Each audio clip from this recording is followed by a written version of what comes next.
James Bond.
James Bond.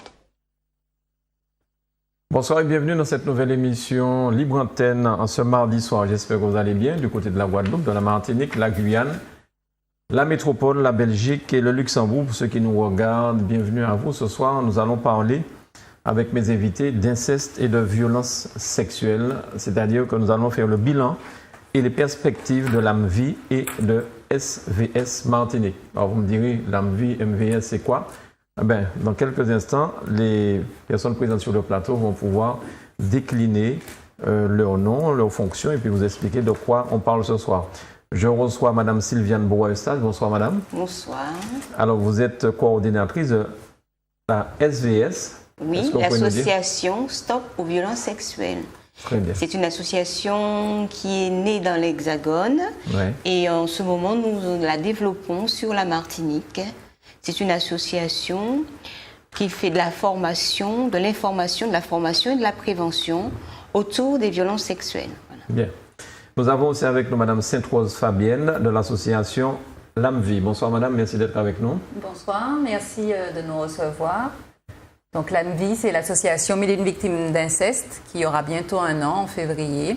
Dont vous êtes la présidente. Dont je suis la présidente, voilà. Et nous avons, avec des anciennes patientes de l'unité anxiété-dépression, décidé de créer cette association de personnes concernées. Donc à l'AMVI, essentiellement, il n'y a que des personnes qui ont été victimes de violences sexuelles et d'inceste dans leur enfance. Bien. Voilà. Merci beaucoup. Et avec moi pour mener ce débat ce soir, Guylaine Régal. Bonsoir Guylaine. Bonsoir Mano, bonsoir Fabienne, bonsoir Sylviane. Sylviane. Bonsoir aux téléspectateurs. Et nous avons du côté de la métropole 2 personnes en ligne. Madame Mylène Polomac, bénévole de l'AMVI, donc de votre association, Madame Sainte-Rose, et le docteur Violaine Guérin, qui est présidente donc de SVS. C'est votre patronne en fait. C'est tout à fait ça. C'est elle qui a créé cette association. Elle est médecin, elle est endocrinologue, gynécologue. Et c'est justement à partir de son constat de professionnel qu'elle a mis en place et créé cette association. Parce qu'elle a pris le temps, justement, d'écouter ces corps qui parlent et de proposer des solutions aux personnes victimes de violences sexuelles, aux personnes victimes d'inceste, qui ont développé des pathologies multiples. Et à partir de ce constat de l'origine de ces pathologies, elle a essayé de comprendre l'origine de ces pathologies et elle en est venue à cette conclusion qui est l'inceste et les violences sexuelles impactent le corps, laissent des traces et les patients développent des pathologies. Alors, mais on a eu l'occasion de recevoir Dr Guérin ici. Oui. Elle est venue, on lui fait un coucou, elle est venue au mois de mai, c'est ça, mai? Juillet.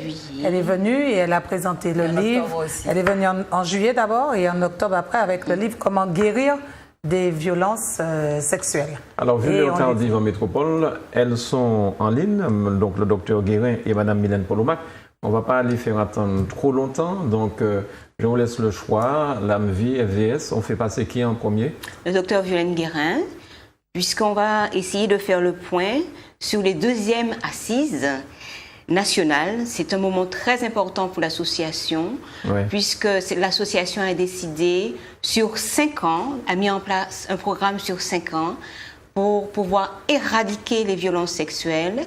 Et donc, ce sont les 2e assises. Ça fait donc 2 ans. Vous allez nous dire les résultats. Qui viennent de se terminer. Là. Très bien. On va du côté de la métropole avec le docteur Guérin. Bonsoir. Bonsoir, madame. Allô? Allô, bonsoir. Est-ce qu'elle est toujours là, le docteur Guérin? Apparemment, non, on dirait. Eh bien, l'autre, Violaine. Alors, on attend toujours pour voir. Docteur Guérin, vous êtes là? Allô? La magie du téléphone va opérer ou pas? Elle est là? Me fait savoir, oui, non? Non, elles ont raccroché pour l'heure, donc... non, allez, on y va. Téléphone. Assurez-vous qu'il y a quelqu'un, on va passer là, les messieurs. Allô, bonsoir? Bien, non, elles ne sont pas là, on a peut-être trop tardé avant de les rappeler. On va essayer de faire une manipulation. Enfin, j'espère qu'elles vont pouvoir rappeler, puisqu'elles ont dû comprendre qu'on était au début de l'émission, on était au générique et qu'on présentait l'émission. Il me semble que le téléphone sonne déjà. On verra si on a le docteur Guérin en ligne ou encore Madame Mylène Polomac, bénévole de l'AMVI, qui est aussi en métropole en ce moment. Bonsoir. Allô, bonsoir. Oui, bonsoir. Oui, bonsoir. C'est le docteur Guérin? Mylène. Non, pas du tout. C'est Mylène Polomac. Madame Polomac, bonsoir. Merci d'être avec nous sur Zouk Télévision. Vous êtes en direct. Merci de votre gentillesse parce qu'il est très tard chez vous. Vous avez peut-être envie de dormir, donc on va aller vite pour ne pas trop impacter votre sommeil. Vous avez sur le plateau de Zouk Télévision Madame Sylviane Bois-Eustache. Oui. Bonsoir. Vous avez aussi Madame Sainte-Rose Fabienne. Bonsoir Mylène. Bonsoir. Et Guylaine Régal aussi avec nous sur le plateau. Salut Mylène. D'accord. Bonjour Guylaine. Alors, Madame Polomac, on vous écoute avec beaucoup d'attention. Oui, alors, en tant que membre récente de l'AMVI, dans 2 passages à Paris et non pas chez moi, puisque chez moi c'est en Martinique, j'ai donc eu l'opportunité de un peu plus fort, Hervé, s'il te plaît. Vous m'entendez? Oui, allez-y madame, allez-y. D'accord. Donc j'ai eu l'opportunité d'assister aux assises nationales contre les violences sexuelles. Alors c'était très important d'être présent à la fois pour comprendre un petit peu ce qui se passe sur le plan national, les actions qui sont menées sur le plan national autour de la défense des droits de l'enfant victime de violences sexuelles, mais aussi des adultes. c'était important de comprendre pourquoi l'amendement sur l'imprescriptibilité n'a pas été adopté par la majorité gouvernementale. Et c'était aussi important d'être là pour pouvoir représenter la voix martiniquaise. D'accord. Alors, allez-y, on vous écoute. Oui. Alors, qu'est-ce que je peux dire? C'est que le constat qui est fait quand même, c'est qu'il y a une problématique globale de prise en compte de la souffrance de l'enfant et de l'adulte victime d'agression sexuelle. Que le combat est difficile à mener. Et d'ailleurs, la sénatrice Dame Joanneau a conclu son intervention par quelque chose de très pertinent. Elle a soulevé la question culturelle, qui était en fait le point focal de la problématique, en exprimant à quel point dans le monde politique, on peut avoir cette fâcheuse habitude de minimiser la problématique des violences sexuelles faites sur la femme et sur l'enfant, en disant que la chose existe depuis très longtemps. Donc après tout, ce n'est pas la peine de précipiter les choses. Et timidement, je dirais qu'elle a soulevé cette question culturelle de l'agression sexuelle sur enfant, parce qu'il n'y a pas eu de débat autour de ça, mais en tout cas, pour moi, ça a été très important, ça a été un point très important, parce que effectivement, si nous regardons un petit peu l'histoire, il y a quelque chose de cet ordre-là. Malheureusement, le combat est en effet difficile à mener. Bon, et présent, je pense tous les corps de métier qui accompagnent et qui travaillent sur le chemin de guérison des victimes de violences sexuelles. Simplement, moi, si je peux faire une petite remarque, je ne suis pas certaine que tous étaient présents. Et notamment, moi, j'ai beaucoup regretté la présence du docteur Viviane Romana, qui est... La présence ou l'absence, madame? Pardon? Vous avez regretté la présence ou l'absence? L'absence, excusez-moi, hein, 1h30 du matin, vous m'excusez. Oui, effectivement. Alors, moi, j'ai beaucoup regretté l'absence de Viviane Romana, qui visiblement n'a pas été invitée à ces assises, qui est ethnopsychiatre, clinicienne, professeure à l'université, qui est d'origine guadeloupéenne, et qui a fait un travail tout à fait exceptionnel autour de l'inceste. Et notamment, qui a mis en place avec le CM98, et c'est comme ça que je l'ai connu à Paris il y a une quinzaine d'années à peu près, un processus chaque année qui s'appelait Chemin de fer, et dans lequel elle abordait toutes les difficultés, toutes les problématiques qui se posent à nous, peuple des Antilles, et notamment la question de l'inceste. Alors, Madame Polomac, s'il vous plaît, restez en ligne avec nous. Nous vérifions si le docteur Guérin est sur l'autre ligne et peut-être même qu'on pourra vous avoir toutes les deux au bout du fil. D'accord. Si vous le permettez. Merci beaucoup, madame, de votre compréhension. Merci à vous. Merci, madame. En technique, on essaie de voir si nous avons aussi madame Guérin, le docteur Guérin. Allô? Allô, bonsoir. Oui, bonsoir. Bonsoir, docteur Guérin. Oui, bonsoir. Oui, bonsoir. Merci de votre patience. Hein. Nous sommes en direct sur Zouk Télévision à la Martinique avec madame Sylviane Boa-Eustache. Bonsoir, Violaine Guérin. Bonsoir, Sylviane. Nous avons aussi madame Sainte-Rose Fabienne avec nous. Bonsoir, Fabienne. Bonsoir, Violaine, et merci de veiller aussi tard avec nous et pour nous. Et nous avons aussi Guylaine Régal avec nous. Bonsoir, Sylvain. Enchantée, Guylaine. Bonsoir. Ça va? Merci d'être là. Et nous avons au bout du fil aussi du côté de Paris, madame Mylène Polomac. Oui, bonsoir, Mylène. Alors, est-ce qu'en technique, on a pu mettre les deux appels en même temps? Je ne sais pas s'ils ont pu le faire. Docteur Guérin, donc je demanderai à Fabienne. Elle a la parole. Ah oui, vous avez la parole, me dit Fabienne, bien sûr, puisque ce soir nous débattons de l'inceste et des violences sexuelles. Et des assises surtout. Alors, on vous écoute sur les assises, docteur. Oui, bien écoutez, déjà je salue tous vos auditeurs, toute la Martinique, la Guadeloupe. Je crois que vous diffusez même largement. Et je suis contente d'être avec vous et d'avoir veillé ce soir pour partager un petit peu avec vous tout l'enthousiasme et tout le gros travail qui a été fait pendant les 2 jours d'assises sur les violences sexuelles. Ces assises ont regroupé plus de 265 personnes, ont été annoncées par une conférence de presse avec des journalistes présents. Et nous avons beaucoup travaillé en multidisciplinaire avec des médecins, bien sûr.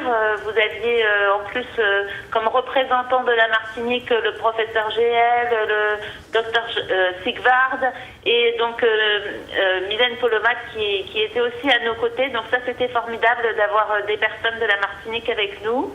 Il y avait beaucoup de thérapeutes, beaucoup de personnes du monde du sport, des professionnels de santé de tout secteur, des sages-femmes, des thérapeutes, des personnes aussi intervenant dans le milieu socio-éducatif, des enseignants, des magistrats, des avocats, enfin une très très belle représentation multidisciplinaire qui a fait que toutes les interventions ont été enrichies extrêmement de toutes ces visions différentes qui sont vraiment indispensables pour faire avancer sur le sujet des violences sexuelles.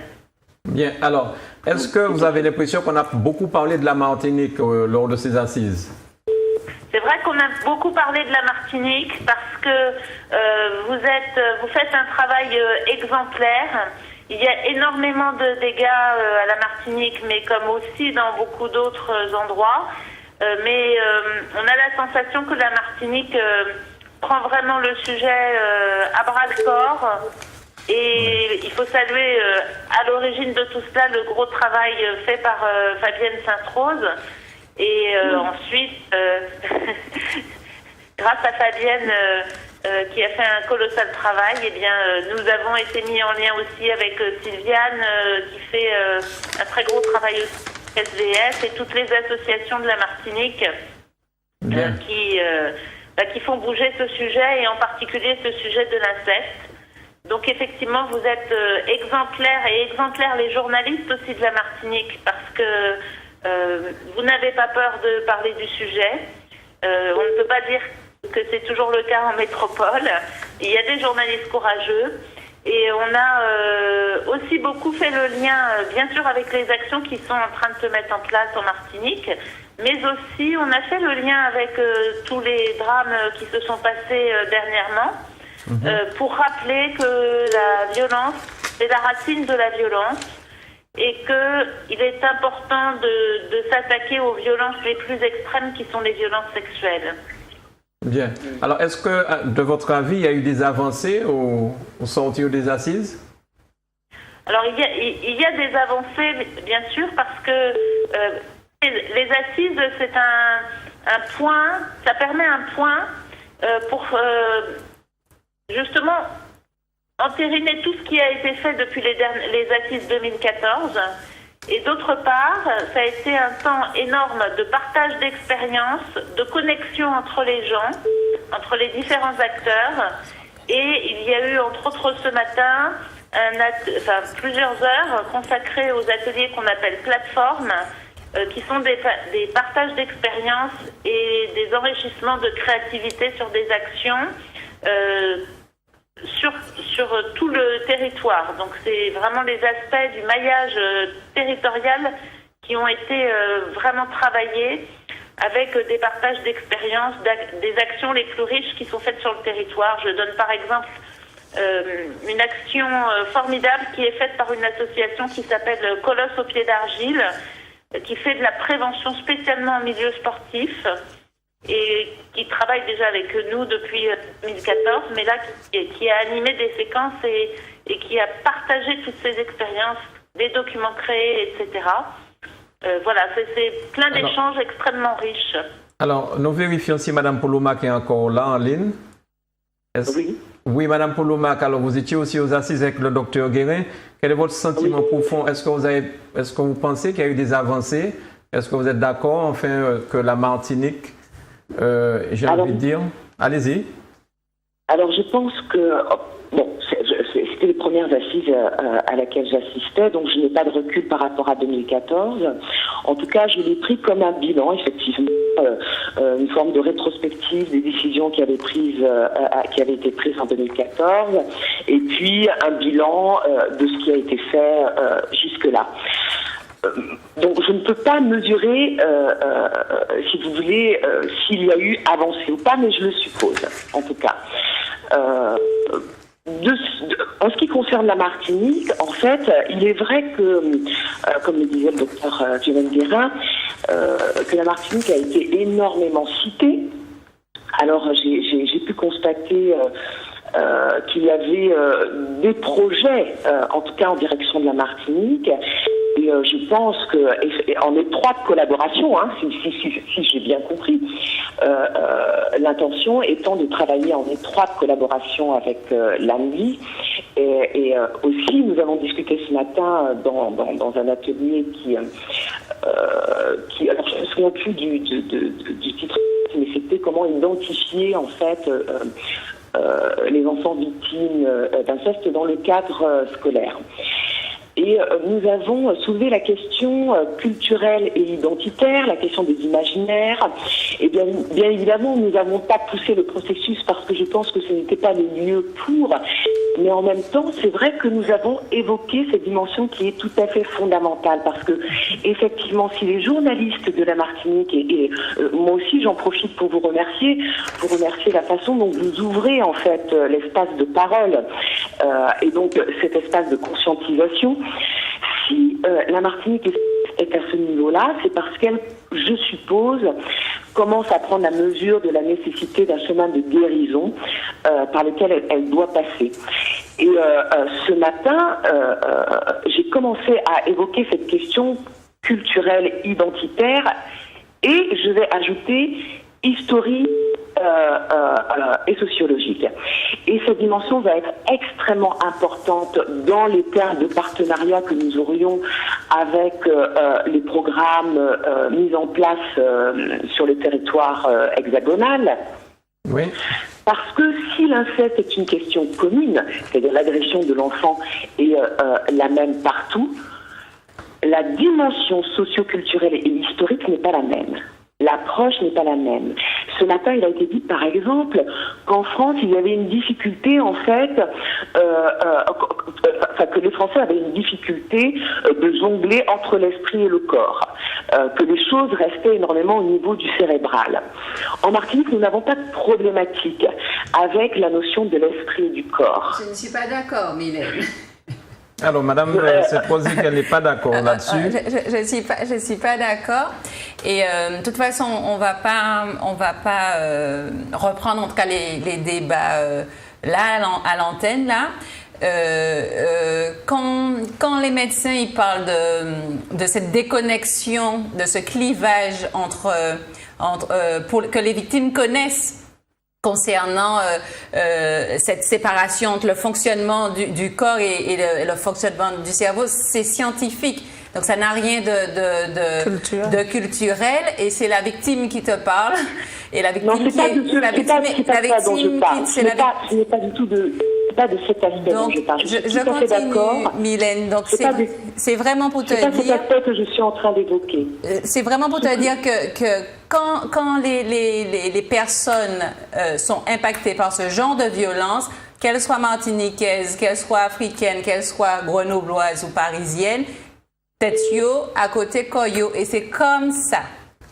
D'accord. Mais on va pas faire le débat scientifique là maintenant parce que on va continuer la soirée et on te remercie vraiment d'avoir pu nous représenter, d'avoir pu nous ramener autant d'informations. Donc on va aussi vous libérer. Peut-être que Sylviane avait une question. Je veux préciser que je ne parlais pas en fait de la dimension post-traumatique qui fait que mais c'est de ça dont il parle, la personne victime, c'était pas du tout de cela dont j'étais en train de parler. Je ne parlais pas de la victime et des conséquences. Je parlais de la nécessité de prendre en compte la dimension culturelle, historique.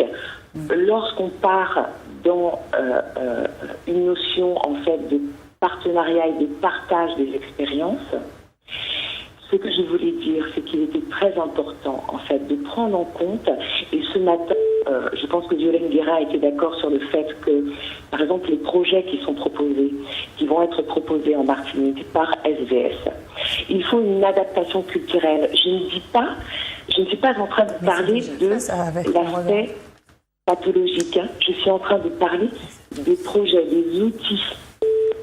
D'accord. Je vais commenter si c'est possible. Effectivement, Mylène a insisté et on était aussi en accord au sujet des programmes de prévention. Après, dans le thérapeutique, bien entendu, Fabienne ressouligne toute l'importance de la reconnexion psychocorporelle et là, bien sûr, on n'est pas dans ces dimensions culturelles, on est vraiment dans le soin qu'il faut apporter au traumatisme. Et j'en profite pour souligner que l'intervention du professeur GL a été exceptionnelle sur tous les aspects de l'amnésie post-traumatique, justement, qui expliquent ces mécanismes d'association, et que, heureusement, de façon formidable, ces interventions ont été filmées et seront accessibles en ligne dans la semaine qui arrive. Et je pense en plus que l'intervention du professeur GL, il faut vraiment qu'elle devienne virale partout, parce que il faut qu'elle soit entendue par un maximum de personnes, et en particulier par les soignants, car il a apporté vraiment des explications très très fondamentales. Et on a eu des retours immédiats, en particulier des médecins qui ont appris énormément de choses dans cette intervention, et tout le monde était très touché de cette intervention. Alors, docteur Guérin, Sylviane Bourreau-Eustache a une question pour vous. Justement, je souhaitais poser une question sur le dépistage des violences sexuelles par les soignants. Et comme j'ai vu qu'il y avait un atelier fait par le docteur Nathalie Reisenberg, donc j'aimerais savoir ce qui a été dit autour de ce dépistage, parce que c'est une notion qui est très importante pour nous. Comment les soignants, les médecins peuvent mettre en place des questionnaires, ce qu'ils peuvent mettre en place pour pouvoir dépister au plus tôt, pour pouvoir permettre aux personnes victimes de violences sexuelles de ne pas rentrer dans des parcours trop longs et dans des maladies chroniques fréquentes.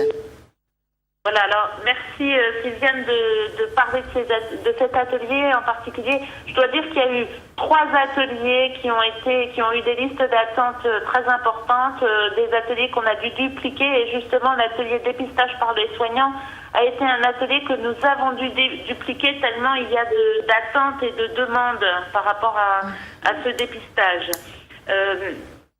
Il a été rappelé aux médecins vraiment l'importance absolument cruciale, aux médecins en particulier, du dépistage, en posant les bonnes questions, en sachant reconnaître les symptômes et en posant les questions. Carrément, avez-vous été victime de violences physiques dans votre vie, de violences morales, de violences sexuelles? Ça devrait faire partie du questionnaire original dès que l'on rencontre un nouveau patient. Et en tout cas, quand on a des patients qui sont déjà connus, on a un certain nombre de symptômes qui doivent vraiment alerter. On a beaucoup travaillé sur les symptômes, bien sûr, de connotation, on va dire, psychiatrique, qui sont en général gérés par les psychiatres, comme les tentatives de suicide, les TOC, les addictions, mais on a également beaucoup insisté sur la somatisation chronique, certaines pathologies, comme par exemple certains types d'allergies, des pathologies dermatologiques, certaines pathologies gynécologiques doivent faire poser ces questions, c'est indispensable. Donc en fait, voilà, il y a eu des recommandations, mais aussi à tous les soignants, aux sages-femmes, aux thérapeutes. Il y a eu énormément d'échanges et des choses qui seront communiquées de toute façon aussi plus en détail sur le site internet. C'est un aspect fondamental, parce qu'on a réinsisté sur l'importance d'avoir un délai le plus court possible entre les traumatismes et la mise en place d'un parcours de soins. C'est très très important. Docteur Guérin, merci beaucoup de votre gentillesse et l'heure tardive de nous avoir consacré du temps. Et j'espère à votre prochain passage à la Martinique, vous serez avec nous sur le plateau. Alors, quand est-ce que vous revenez Et j'avais vraiment cœur de partager avec vous parce que il y a un tel investissement à la Martinique et une telle honnêteté d'aller regarder vraiment les problèmes que, voilà, bravo à vous tous. Merci beaucoup, votre docteur. Alors, docteur Guérin, quand est-ce que vous revenez? Fin mars. Fin mars. Ah, bientôt. Dans 2 mois. Dans 2 mois, d'accord. Merci, docteur. Bonne soirée à vous. Merci. Madame Polomac. Merci, bonsoir. Madame Polomac, merci beaucoup pour votre intervention. Et merci encore, Mylène. Merci, merci et bon retour en Afrique. Et pense à nous. Oui, je pense à vous. Merci. Puis, Bonsoir. Bonne continuation. Merci. Bonsoir, Mylène. merci beaucoup. Merci, Madame Polomac. Merci au docteur Violaine Guérin, donc depuis la métropole. De ce que vous avez entendu. Ce qui est important pour moi, Oui. c'est ce qui vient d'être dit sur les parcours de soins. Parce que les victimes de violences sexuelles sont dans le déni, elles-mêmes sont dans le déni. La société dans laquelle elles vivent, ces victimes, ces sociétés-là sont dans le déni. Et donc, les victimes se retrouvent avec des parcours de soins qui ressemblent à des parcours du combattant. Excusez-moi, pour qu'on comprenne bien, que tous les téléspectateurs comprennent bien, quand vous dites elles sont dans le déni, ça veut dire quoi exactement? Souvent, elles n'ont pas conscience de l'impact, mais souvent, elles ont refoulé ce qu'elles ont vécu et elles ne veulent pas que ça arrive à la conscience à nouveau. Donc, elles préfèrent ne pas s'en souvenir, ne pas... elles vivent les conséquences sans le vivre en conscience. Et elles préfèrent mettre de côté tout cela pour essayer de vivre le plus normalement que possible. Sauf que les conséquences sont énormes, les conséquences sur la santé mentale, la santé physique et la santé sociale, je dirais aussi. Et elles se retrouvent avec des parcours de vie extrêmement douloureux. Mais quand tu dis elles sont dans le déni, elles sont plutôt dans le silence. Elles dénient, c'est dire non, c'est pas arrivé, ça n'existe pas. Voilà, ça n'a pas existé, ça n'a pas d'impact sur ma vie. Je peux me marier, être une formidable épouse et une formidable maman, sauf que si on n'est pas soigné, ça remonte et ce sont des dégâts dans la vie de tous les jours. Bien. Alors, il y a une question importante que vous avez posée au docteur. Voilà, c'est ça, je voulais revenir à cette question. Je parlais de ce parcours de vie qui devient un parcours du combattant et qui, si les violences sexuelles sont prises en charge très tôt, comme le soulignait le docteur Violaine Guérin. Donc, le dépistage.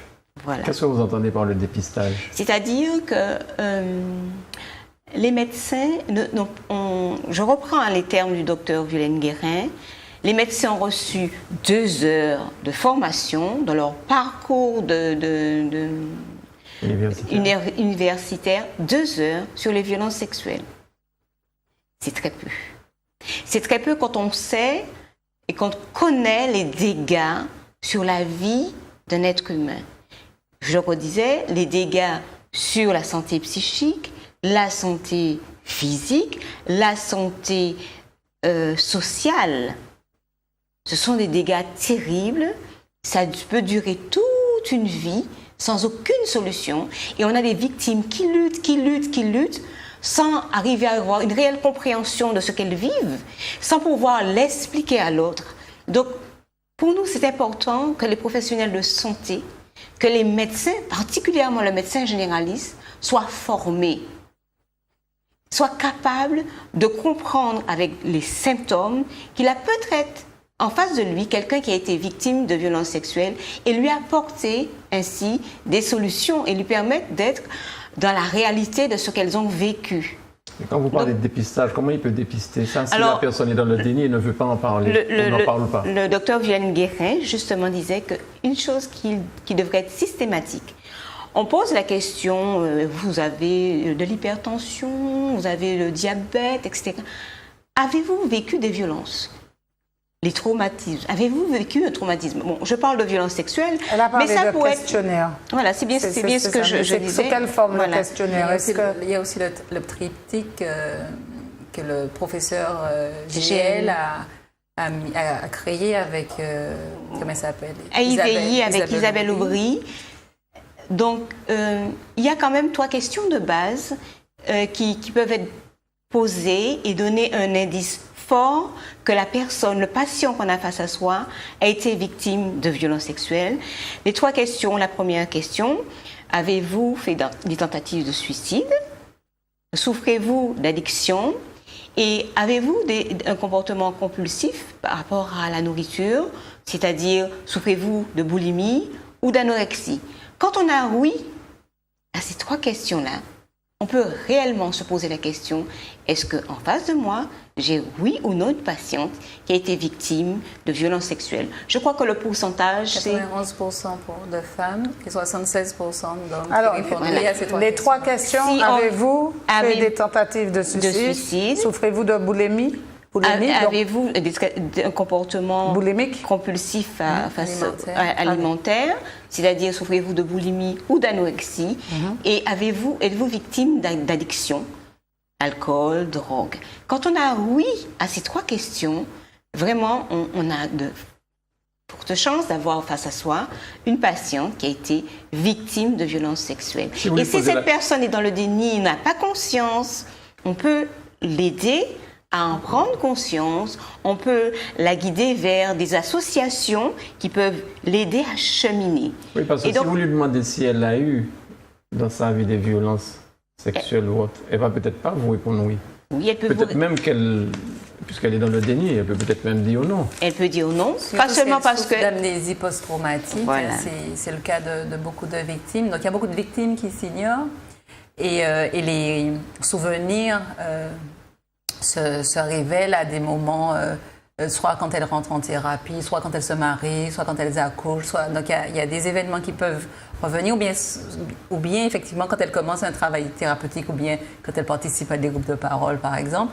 Eh bien, il y a des choses qui peuvent revenir. Donc c'est vrai que le professeur GL a eu un atelier pendant les assises où il a bien parlé des amnésies post-traumatiques, surtout quand les violences sexuelles se sont passées à la très très petite enfance ou bien quand ça a été très violent. Donc le cerveau, pour se protéger, court-circuite. Voilà. Bien. Guylaine, tu voulais dire? Tu pouvais poser une question à Mme Bourreau-Eustache?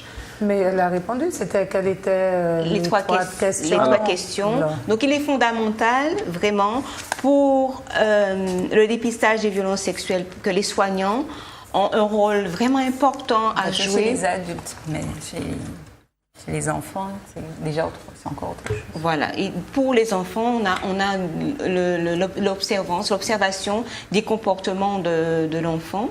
Et c'est très, très important pour pouvoir stopper ces violences-là, de mettre en lumière, de mettre en exergue les victimes, les aider à sortir de l'omerta, à sortir du silence, pouvoir prendre en soin, mettre en soin ces personnes. C'est vraiment important, c'est essentiel. Mais quand tu parles d'enfant, un enfant, comment on le prend en charge?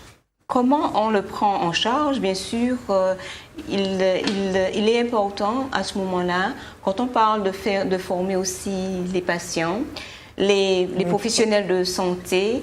Aujourd'hui, on a des psychothérapeutes, des psychologues qui ont vraiment compris la nécessité d'avoir ce DU en psychotraumatologie. En Martinique, on a la chance, ce DU aussi existe. Et le professeur GL a mis en place ce DU et qui donne des outils importants pour une prise en charge courte, sur du court terme, pour pouvoir remettre en énergie et pour pouvoir permettre aux victimes d'assumer leur vie de tous les jours. Alors, DU. Mais quand tu parles de DU... En psychotraumatologie. Non, mais DU, c'est quoi? Diplôme universitaire. Bien, mais attends, mais ça concerne des soignants, c'est-à-dire des infirmiers, des aides-soignants, des personnes péricultrices, des psychologues, tout ce qui est paramédical. Qui souhaitent se former et comprendre les violences sexuelles et apporter une aide efficace, efficiente aux personnes ayant été victimes de violences sexuelles et d'inceste. Mais bien souvent, les enfants sont au contact d'animatrices, de professeurs, de sportifs, quand ils sont petits, ils ne sont pas au contact de soignants. Donc, les petits, alors si on prend le collège, le lycée... Non, petits, je parle de maternelle, de oui, CP, alors de primaire... Si on découvre des violences sexuelles chez les enfants, souvent ils sont placés. Donc, ils sont placés à l'ASE, on va dire. Et donc, le Conseil général ou bien des associations qui sont comme le SAMVAS, le SAVAS aujourd'hui, ont apparemment des professionnels formés pour prendre en charge et aider les enfants victimes. Et c'est vrai que ce que le professeur GL et son équipe sont en train de mettre en place, c'est vraiment l'amélioration de cette prise en charge. Parce que c'est vrai que le SAMVAS, qui s'appelle le SAVAS aujourd'hui, le service d'aide aux victimes d'agressions sexuelles, depuis une dizaine d'années, s'occupait essentiellement de mineurs victimes d'agressions sexuelles. Et je vois que tu as le petit prospectus qui parle de leur parcours de soins. Et avec l'équipe du professeur GL, maintenant, on essaie de consolider tout ça et de faire prendre conscience à ces professionnels qui ont en charge et ces enfants et les adultes, puisqu'aujourd'hui, ils prennent en charge les adultes. C'est vrai que, comme dit le petit prospectus, ils prennent en charge 25% des victimes d'agressions sexuelles en Martinique. Ça veut dire que 75% des autres... C'est peu, 25 sur 100%. Donc, ça veut dire qu'il y a 75% des victimes d'agressions sexuelles qui ne sont pas prises en charge. Donc, c'est aussi pour ça que l'AMVI, SVS et l'équipe du professeur GL, on a beaucoup de travail et on sensibilise, on tient vraiment à sensibiliser toutes les institutions et tous les politiques sur cette grande nécessité d'avoir des personnes formées. Et comme disait le docteur Boris Cyrulnik, une personne qui a été victime d'inceste présente les mêmes troubles que quelqu'un qui a été pris en otage, que quelqu'un qui a échappé à un attentat. Tout le monde s'émeut de l'attentat perpétré contre Charlie. Sauf que quand... Et contre Clarissa aussi. Contre Clarissa aussi. Mais quand on vient dire en Martinique qu'il y a des enfants, il y a au moins 20 000 enfants qui ont été victimes d'inceste, ça fait bouger personne. Et quand on sait que ces enfants-là, quand ils deviennent adultes ou même dans l'enfance, ils présentent les mêmes traumatismes, il y a de quoi s'interroger. Alors, si vous permettez, on va faire un petit tour au téléphone. Je vous en Allô, prie. bonsoir. Allô? Oui, allô? Bonsoir madame, bienvenue. Vous nous appelez d'où? Oui, j'appelle de Martinique. De la Martinique. On vous écoute? Oui, alors c'est Sacha. Donc alors je tiens à dire bonsoir à Sylviane, à Fabienne et à Guylaine et à monsieur. Bonsoir. Bonsoir madame. Sacha. Bonsoir. Donc oui, je voulais dire qu'au niveau justement du fait que vous dites que les gens devraient être formés professionnellement par rapport justement aux violences sexuelles pour pouvoir déceler les gens, enfin du moins les enfants et les jeunes enfants, les adolescents qui sont justement passés par là. Je vois qu'il y a une espèce de contretemps parce que je me dis, enfin contretemps, je trouve pas les mots, mais je me dis, il y a comment dire, les professeurs des écoles, ils ont reçu une nouvelle loi où on leur dit que si un enfant a vécu ça, il faut le diriger vers l'infirmière ou encore vers le psychologue ou encore vers l'assistance sociale selon les difficultés qu'il a. Et pourtant, l'enfant, lui, s'il se dirige vers le professeur ou par exemple l'animatrice, c'est peut-être parce qu'il sent qu'il est plus en confiance avec eux. Mais sauf que ces personnes-là ne vont pas l'écouter parce qu'au fait, ils ont peur de, comment dire, ils ont peur des représailles, oui, parce que de toute façon, à un moment ou à un autre, ils seront amenés à témoigner. Et ils ont peur aussi de, comment dire... Ils ne sont pas formés, quoi. De porter ce poids-là, parce que pour eux, c'est un poids. Donc ça, c'est déjà un fait. Donc quand vous parlez de formation, moi, je me dis qu'il faudrait que tout le monde, à l'éducation nationale, tous les gens qui font partie des écoles, que ça soit animateur, que ça soit même le gardien, que ça soit la personne qui balaie, qui nettoie, etc., les ATSEM, tout le monde devrait être formé. Au moins 60 heures, si c'est pas trop demandé, sur ces violences-là.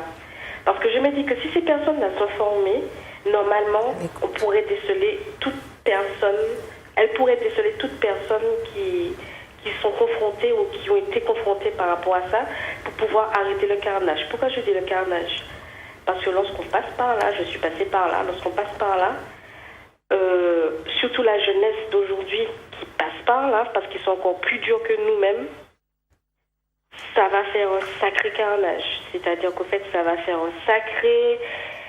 Je veux pas dire méchamment, mais ça va être une espèce d'apocalypse, une boule d'apocalypse, parce que les jeunes ne comprennent plus rien aujourd'hui, ils se sentent incompris, donc s'ils passent par là en plus, s'il n'y a personne pour les écouter, si on les envoie par-ci, par-là, et quand ils arrivent chez, par exemple, pas la psy, comment on appelle ça, s'ils arrivent chez l'infirmière leur dit non, je ne vais pas donner de préservatif, ou encore qu'ils arrivent devant l'infirmière et disent oui, mon papa m'a, l'infirmière va dire stop.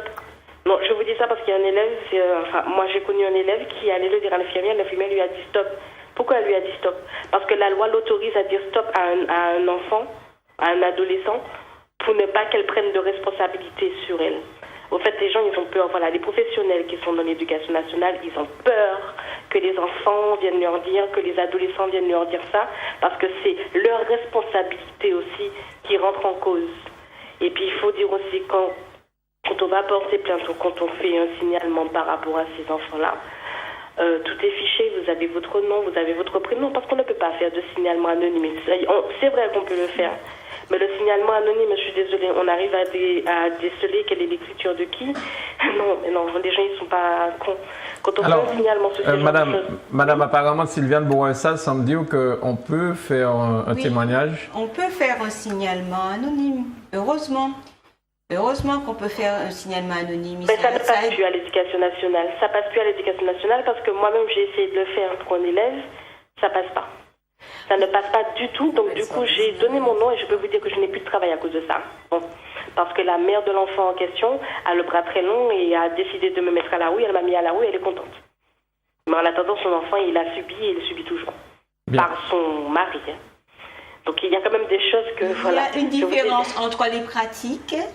Il y a une différence entre être soumis à la peur et puis la réalité de la loi. La réalité de la loi, c'est que nous pouvons faire aujourd'hui un signalement de toute façon tout à fait anonyme. Et puis aujourd'hui, nous savons qu'il existe des associations qui sont capables de porter ce signalement. Donc on a la possibilité de se tourner vers les associations. Je ne veux pas être défaitiste, je refuse cela et je dis qu'aujourd'hui, c'est le travail que l'AMVI fait, c'est de faire tomber les barrières, faire que l'omerta soit mise à bas et qu'on puisse aujourd'hui dénoncer et dire un certain nombre de choses. Donc quand les personnes ont des difficultés comme vous avez pu avoir pour faire un signalement, vous pouvez vous tourner, il y a cœur d'enfant. Moi, je ne savais pas, en ce temps-là, je ne savais pas. J'imagine, hein, j'entends bien tout ce que vous dites, mais c'est qu'en ce temps-là, je ne savais pas. Si je le savais, qu'il existait AMVI, qu'il existait SOS Enfants Détresse, enfin, tous ces petits trucs-là, oui, je me serais tournée vers eux, mais je ne savais pas. Et puis, vous savez, quand l'élève, il vient devant vous, là, comme ça, il vous expose comme ça, alors que ce n'est pas de votre ressort. Et puis, vous êtes passé par là quand même aussi. Je comprends. Donc, vous imaginez quand même. Donc, l'enfant vous sort ça, vous ne connaissez pas les associations, etc. Moi, personnellement, le but de l'émission, c'est pour ça, c'est informer les gens pour leur dire. Qui n'est pas passé. Donc, du coup, je me suis dénoncée. Donc, c'est oui, j'ai donné mon nom, mon prénom, etc. Et je peux vous dire que la mère de l'enfant, je ne suis plus au travail à cause d'elle. Et je viens de l'apprendre, en fait. C'est-à-dire que je viens de l'apprendre, c'est-à-dire que j'ai appris à la fin 2014 à cause d'elle que je ne suis plus en poste. C'est à cause du signalement que j'ai fait pour l'élève. Et l'élève, j'ai fait ça, c'est pour le sauver, mais au fait, il n'a pas été sauvé. Ça me fait mal au cœur parce que l'enfant n'a pas été sauvé. Et quand on fait le signalement, arrive... Madame, s'il vous plaît, dites-moi, quand ça vous... Alors, à l'époque, il n'y avait pas des associations, peut-être vers lesquelles... Si, il y avait des associations. Écoutez, non, mais attendez une seconde, s'il vous plaît. Comment vous avez parlé de votre histoire? Est-ce que vous avez eu de l'écoute? De qui? Et comment vous avez pu enfin vous exprimer là-dessus? Bon, mon histoire, c'est tout autre chose. Là, je parle de l'histoire de l'élève en question par rapport à l'éducation nationale et par rapport à comment se passent ces genres de choses au niveau de l'éducation nationale qui ne fait pas ce qu'il faut. Parce qu'au fait, je vais vous expliquer mon histoire après. Donc, je vais essayer de faire court, à moins d'une minute quand même, pour dire que l'élève en question, pour qui j'ai fait le signalement, c'est arrivé comment on appelle ça, à l'inspectrice. L'inspectrice l'a pris en compte, oui. Elle m'a retiré l'élève en charge, oui, très bien. Mais malgré tout, ce qui s'est fait, J'ai quand même 5 mois plus tard, je n'ai plus de mon contrat de travail, on l'a arrêté sur moi. Voilà. C'est-à-dire que j'étais à la fin de mon contrat, on ne l'a pas renouvelé. Donc j'ai essayé de retourner le truc à l'envers, etc. Ben non, en fait, on m'a retiré parce qu'en fait, la maman de l'enfant, qui a le bras très long et qui me l'avait dit d'ailleurs déjà, elle m'a retiré de mon travail, un travail que j'aimais énormément, et je n'avais jamais demandé à avoir un élève qui avait des problèmes par rapport aux abus sexuels pour que justement je puisse être retirée du travail. Et au jour d'aujourd'hui, je cherche toujours du travail, je suis sans travail et je me rends compte que je suis dans la merde. Pourquoi? Parce que j'ai dénoncé, vous comprenez ce que je veux vous dire? Donc ce que je veux revenir au fait, c'est que les gens, juste le fait de dénoncer, regardez ce qui m'arrive à moi. Donc les professeurs des écoles, c'est exactement la même peur qu'ils ont, mais sauf que moi, j'ai eu le culot de le faire. J'ai eu le culot de le faire, quitte à perdre ce travail-là, j'ai eu le culot de le faire. Mais les profs des écoles ne vont pas le faire. J'ai déjà vu des élèves qui vont vers les profs des écoles et qui leur disent comme ça, oui, ils leur coupent la parole tout de suite. Ce n'est pas de mon ressort. Alors, moi, je me dis, tu ne sais pas ce que l'élève voulait te dire. Tu ne sais pas. Les gens me sont... J'ai envie de dire que normalement, dans le professorat des écoles, les gens qui passent le professorat devraient avoir une année de psychologie et aussi une année de psychologie au niveau de comment dire, voilà, des violences sexuelles. Parce Sylviane a une question pour vous, madame. Oui. Sylviane veut vous parler. Sacha, j'ai bien conscience, et c'est bien ce qu'on dit, tous les professionnels qui ont en charge les enfants, qui ont en charge la santé d'adultes, doivent être formés. Nous avons tout à fait conscience de ça. Une seconde chose que je veux dire, si nous sommes régulièrement dans les médias, si nous rencontrons autant de professionnels de santé, si cette année nous avons décidé de rencontrer des associations de malades, c'est justement pour faire ce travail d'information. Nous ne sommes pas payés pour le faire. Nous le faisons bénévolement parce que nous nous rendons compte vraiment qu'il faut faire un travail d'information. Et c'est en faisant ce travail d'information que nous faisons tomber ces barrières et ces peurs. C'est en faisant ce travail d'information que nous faisons tomber l'omerta. Et c'est pour ça aussi que nous sommes là ce soir, Sacha. C'est pour cela. Et quand vous, Sacha, ou monsieur ou madame Régal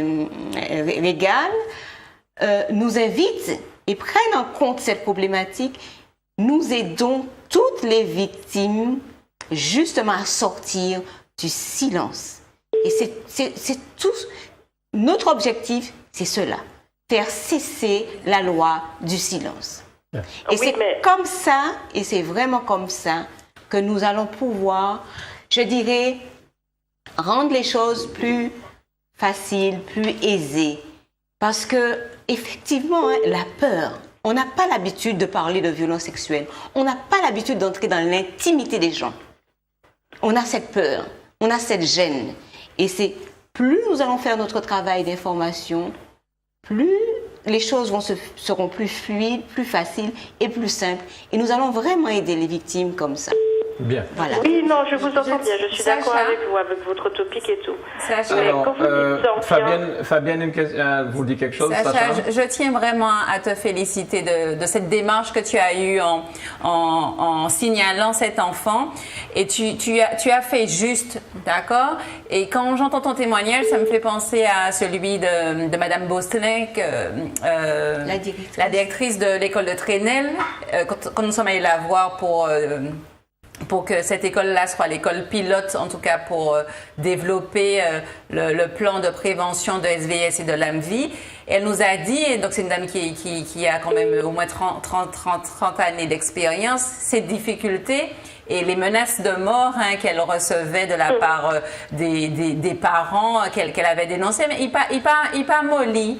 Donc, moi, envie de dire, Sacha, Tchamberet Pamouli, ou pas tout seul, et tu as bien fait, et maintenant, nous sommes avec toi, et on va continuer à protéger les enfants, et maintenant, tu seras mieux armé, effectivement, pour faire les signalements comme il faut. Et puis, tu vas trouver un autre travail, t'inquiète pas, patience. Oui, j'entends bien, oui, je suis d'accord avec toi. T'inquiète pas, je garde espoir. Mais c'est pas ça, c'est que moi je me dis sortir du silence, c'est très bien, d'accord?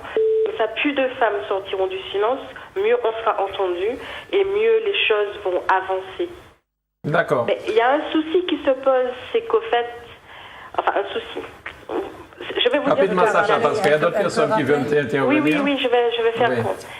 Il y a une personne qui m'a sorti comme ça, une personne qui me connaît et à qui je l'ai avoué, qui m'a sorti comme ça. Mais vous dites ça, mais on dirait que vous dites ça, mais que vous êtes fier de le dire. Est-ce que tu crois que c'est une fierté de dire à tout le monde « Oh, mon père m'a violée ».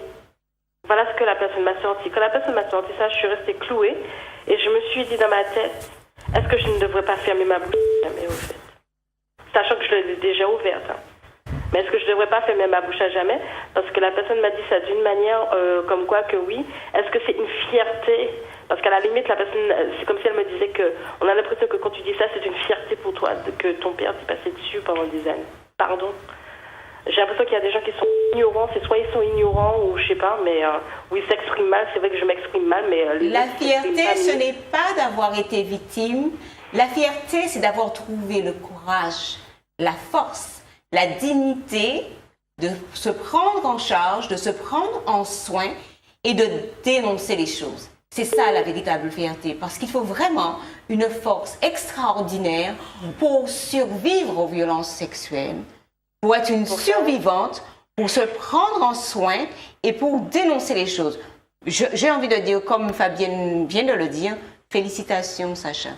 Vraiment, félicitations. Merci beaucoup, Sacha. Surtout, et puis merci à vous. Et vous inquiétez pas, les filles, je reviens de le groupe de parole. Merci, à bientôt. Allez, et puis bonne année à tous. Merci à vous de même, Sacha, et que vous puissiez trouver rapidement un nouveau travail, un meilleur travail peut-être. Si on veut bien, voilà. Il y a quelqu'un d'autre au téléphone, puisque pendant que Sacha parlait, on entendait le son. Bonsoir. Bonsoir, M. Gagné. Bonsoir, madame. Oui, je tiens parce que je n'arrive pas à vous joindre. C'est pas pour l'émission. Je tiens à vous souhaiter beaucoup de santé. Merci. Beaucoup d'amour. Et beaucoup de la paix aussi. Beaucoup de paix. Oui, merci beaucoup. Et puis longue vie pour l'année de 2015 pour vous continuer à vous donner les plaisirs. Merci, madame. À et vous puis de pour toute l'équipe aussi. Merci beaucoup. Et il y a aussi tout Siou et Valentin.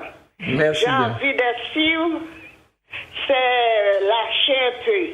Il est trop timide. Il faut que Siou apprenne à parler. Quand on pose des questions, il ne pourrait pas répondre. Cette année de 2015, il faut Siou faire quelque chose de mieux. Bien, je vais lui transmettre. Oui, il va entendre aussi. Merci beaucoup. Alors, je souhaite vous souhaiter Alors, je vous souhaite pas bonne année parce que l'année est déjà partie mal. Merci, madame. Merci en tout cas. Bonne année. Bonne soirée à toi. Bonne année. Pleine force. Merci, Achaï. Oh, pardon. Merci. Et puis pour vous donner tout ce qu'on voit dans votre télé, tout ça. Merci. D'accord, c'est ça que je tiens à vous dire. Et puis les dames qui sont là aussi, je lui souhaite bonne santé. Bonne santé, madame. Merci. Merci beaucoup. À bientôt. Alors, est-ce qu'on a un autre appel? Bonsoir. Bonsoir. Bonsoir, madame. Bienvenue. Vous nous appelez d'où? Bienvenue. J'appelle de la Guyane. De la Guyane. On vous écoute. Alors, votre émission est un témoignage en lui-même. Un témoignage de la prise en charge déjà psychologique, à distance peut-être, Oui. mais qui peut pousser des gens à aller faire une déclaration à la police. Et je voulais soulever 3 points. La nouveauté des nouvelles technologies avec les réseaux sociaux. Les viols maintenant sont filmés avec les téléphones. Les viols passent sur Internet. Alors, un autre point aussi, lorsque vous allez vous plaindre que votre conjoint ou votre mari ou votre amant ou je sais pas moi, peu importe, vous a violé, on vous dit mais non, il t'a pas violé, c'est ta personne. Tu sors avec lui, tu couches avec lui, donc il t'a pas violé. Le traumatisme de viol dans le sein de la famille, au sein du couple, est quand même un traumatisme et qui peut conduire à la mort, au suicide. Ensuite, un autre point, c'est qu'il y a une éducation à donner aux enfants pour prévenir les risques d'inceste.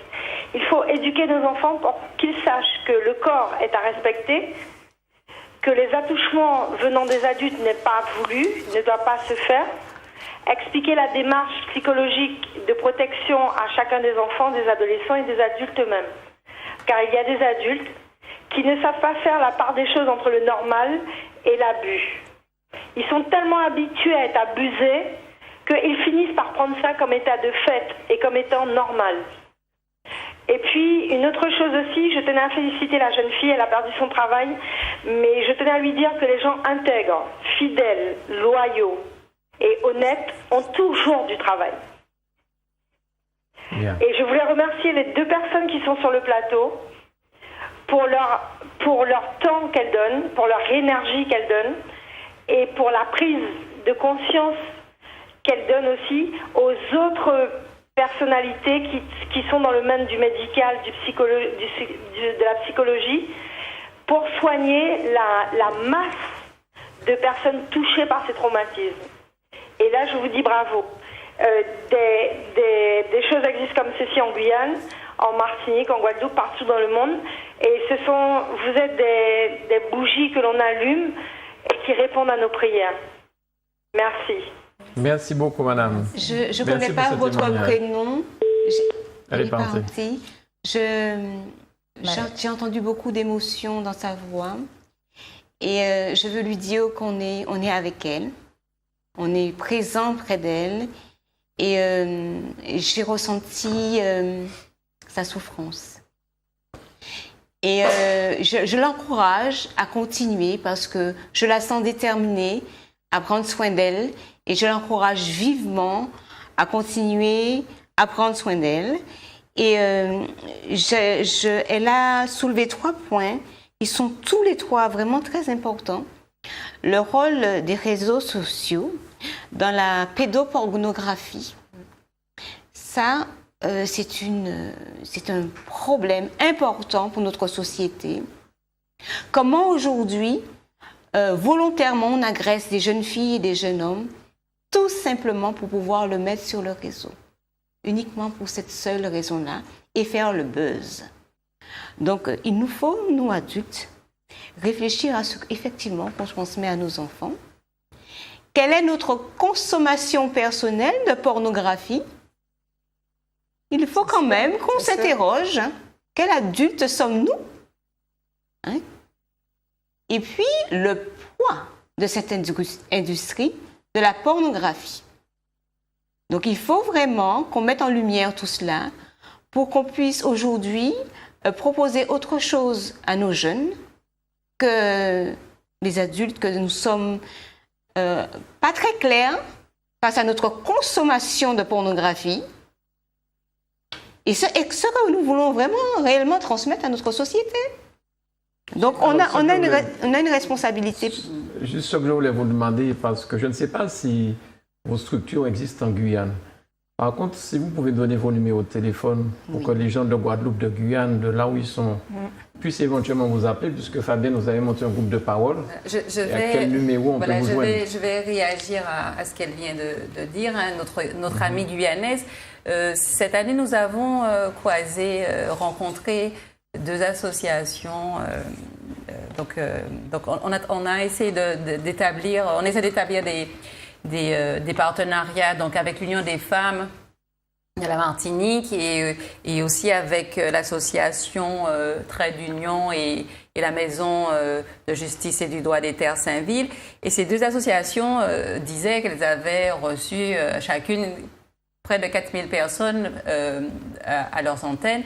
Et quand j'entends le témoignage de notre amie guyanaise, et comme je disais à Sylviane avant l'émission, nous, à l'AMVI, nous n'avons reçu que 200 appels de personnes qui se confiaient, voire pour la première fois, à nous, qui pouvaient enfin dire pour la première fois qu'elles avaient été victimes d'inceste ou de violences sexuelles dans l'enfance. Et je disais à Sylviane on sait que grâce à Zouk TV et grâce aux réseaux sociaux aussi, on a pu porter nos témoignages à des millions de personnes et que l'AMVI et SVS continuent en tout cas ce travail de prévention et d'information pour transformer notre société et pour participer à nos groupes de parole qui qui sont un élément fondamental dans notre restauration et de notre réparation. Les gens qui veulent se joindre à nous peuvent nous contacter au 06 96 50 12 11 ou sinon par mail. C'est trop rapide.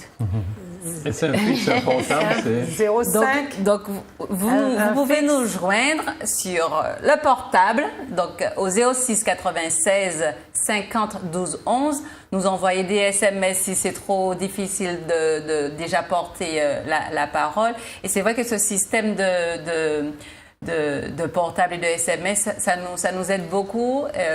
Et dans nos moments d'isolement, de solitude et de déprime et de dépression, quand on n'a pas le moral, on sait que quand on vient à l'AMVI, comme je dis, on vient peut-être avec un seul numéro, mais quand on repart avec 10 numéros parce qu'il y a un système de parrainage et ça permet aux gens Alors 06 96 50 12 50 12 11. CRV peut... Voilà, très bien. Merci voilà. Hervé, là affiché à l'antenne. Et voilà. S'ils veulent joindre aussi l'équipe du professeur GL pour un suivi avec un psychiatre formé à la prise en charge des traumatismes, donc ils peuvent joindre l'équipe du professeur GL au 0596 55 20 44. 55 20 44. Et Sylviane, pour vous joindre, vous? Alors, c'est un portable 06 96 10 11 64. 10 11 64. Alors, le premier numéro de portable, c'est l'AMVI. C'est bien ça, hein? Oui. AMEVI. AMEVI. 06 96 50 12 11.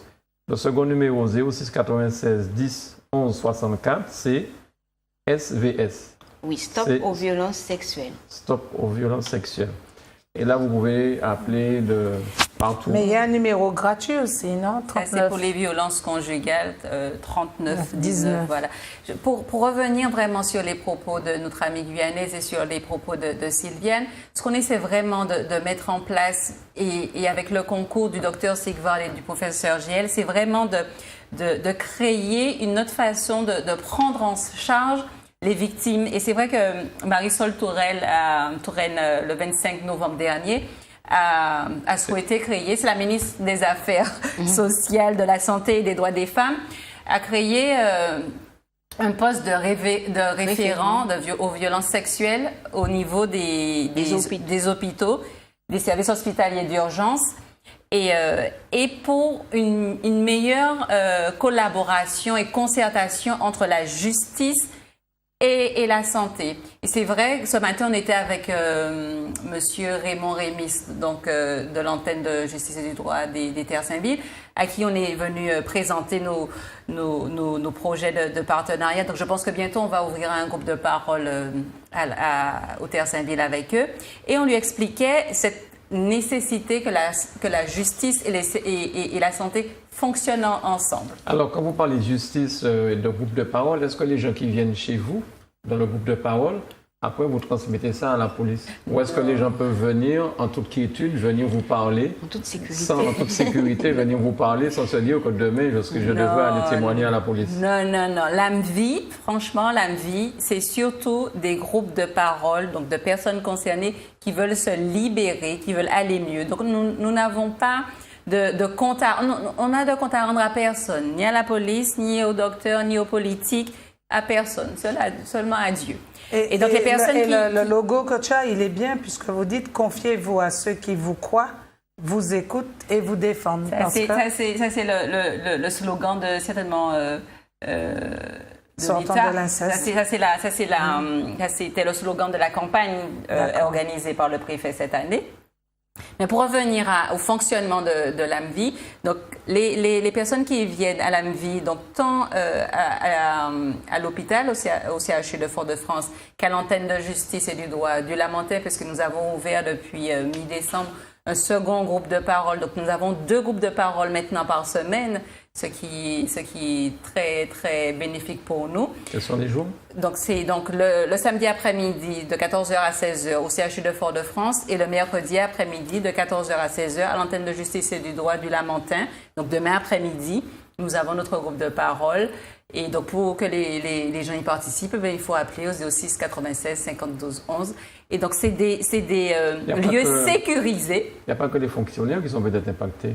Comment? Il n'y a pas que les fonctionnaires qui sont peut-être impactés. C'est-à-dire? Pourquoi ne pas avoir créé un groupe de parole à des heures où des gens qui travaillent toute la journée pourraient participer? Alors, le samedi après-midi. Le samedi, c'est 15h, c'est ça? Le samedi après-midi de 14h à 16h. C'était une boutade. Voilà. Le samedi après-midi de 14h à 16h, le mercredi après-midi de 14h à 16h. Et si ça ne dépendait que de nous, il y aurait des groupes de parole toute la sainte journée. Donc, on cherche des lieux pour permettre aux gens de venir se soigner. Et on a fait une demande à l'Assise, donc je pense que bientôt on aura certainement la possibilité d'organiser des groupes là. On attend un partenariat avec l'UFM, avec le Sandra, avec le Conseil général. Donc j'ai envie de dire, tant que les gens n'ouvrent pas les portes, les groupes de parole, on les fera. En tout cas, les gens peuvent venir en toute les gens qui veulent travailler avec en toute nous, sécurité, en toute sécurité, sans peur, sans terreur. Ils sont protégés et voilà. Alors, on fait un petit tour au téléphone. Bonsoir. Allô? Allô? Allô? Bonsoir, madame, bienvenue. Oui, bonsoir. Bonsoir. Vous nous appelez d'où, s'il vous plaît? La Guadeloupe. De la Guadeloupe. On vous écoute, madame. Je vais essayer de dire les choses assez clairement, mais ce qui n'est pas évident. Déjà, l'autre jour, on a parlé de la possibilité de porter plainte. Et il y a une jeune fille qui vous avait appelé et il était trop tard pour elle.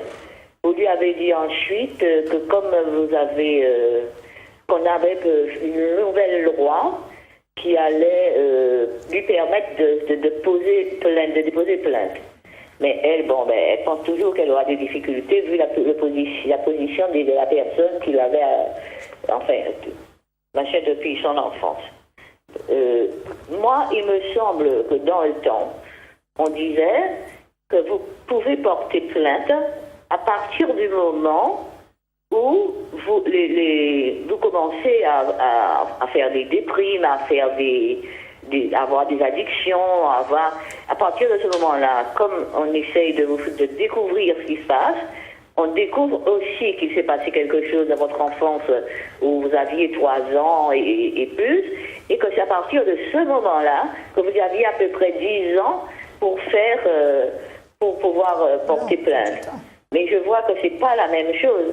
C'est-à-dire qu'elle arrive à 27 ans et il est trop tard pour elle, alors que ce sont des choses qui lui sont arrivées alors qu'elle était bébé et qu'elle n'a pas su. Elle a compris petit à petit. Elle a vidé son tiroir petit à petit. Bien. Est-ce que cette loi, c'est moi qui n'ai rien compris, ou ça a été modifié entre-temps, ou existe-t-elle pas? Mais moi, c'est ce que j'avais entendu et c'est ce que je m'étais mise en tête. Aujourd'hui, de toute façon, en ce qui me concerne, c'est trop tard.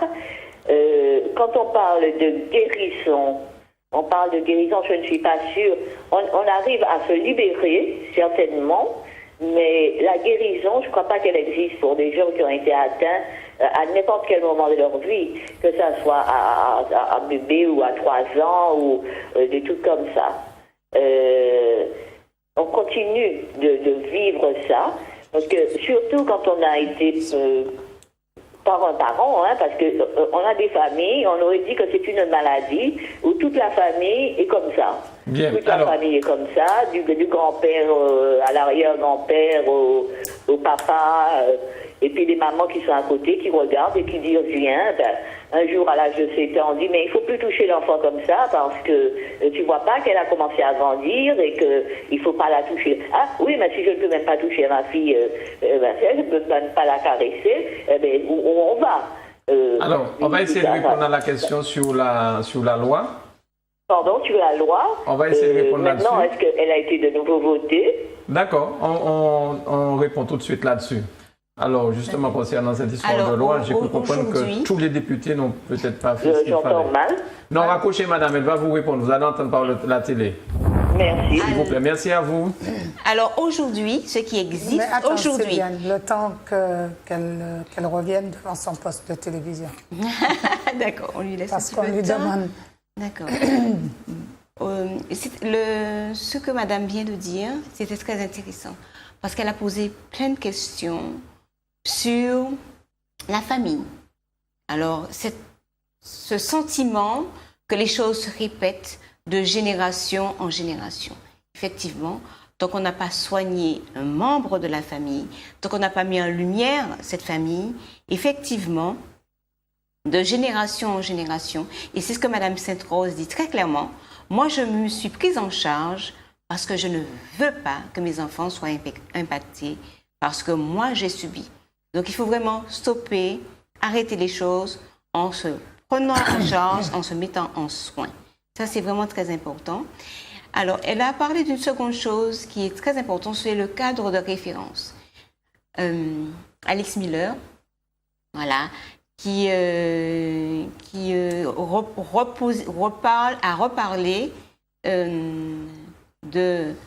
fait tout un travail sur le cadre de référence. Alors, qu'est-ce qu'on fait, qu'est-ce qu'on ne fait pas, quelles sont nos attitudes avec l'enfant.